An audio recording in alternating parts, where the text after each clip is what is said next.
এই হিংসার কারণে আমার রিলেশনশিপ নষ্ট হয়েছে। আমি মেহুকে ছেড়ে দিতে পারবো, কিন্তু হিংসা করা ছাড়তে পারবো না।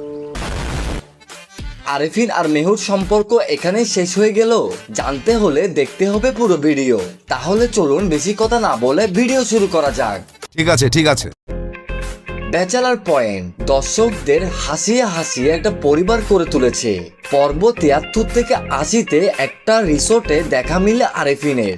এই পর্বে দর্শক দেখতে পায় আরেফিন ও তার বউ মেহু ঝগড়া করছে, সাথে মারামারি তো আছেই। পর্ব ৭৩ থেকে ৮০ যেমন তেমন গেল, তবে পর্ব ৮১ থেকে ৮৮-তে আমাদেরকে যা দেখানো হয় তার জন্য মোটেও প্রস্তুত ছিলাম না।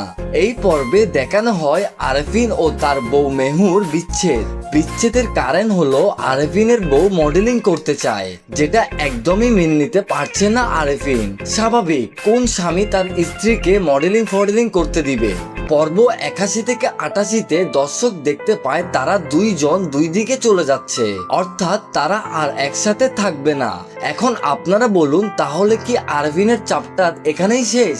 আর কি দেখানো হবে না আরফিন বা আরফিনের বউকে? আপনাদের কি মনে হয় কমেন্ট করে জানাতে পারেন। এইবার আসি আমার কথায়। দীর্ঘ কয়েক বছর পর আরফিন ফিরেছে, অফিসিয়াল অ্যানাউন্সমেন্ট পর্যন্ত করেছে আরফিনের জন্য।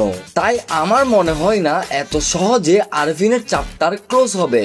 আমি শিওর আরফিন ও তার বউ মেহুর সম্পর্ক আবার ঠিক হয়ে যাবে। কিভাবে ঠিক হবে তা নিয়ে আরেকটা ভিডিও আসছে, ততক্ষণ অপেক্ষা করুন। তো আজ এখানেই বিদায় নিচ্ছি, দেখা হবে নতুন আরেকটা ভিডিও নিয়ে। ততক্ষণ সবাই ভালো থাকবেন, সুস্থ থাকবেন।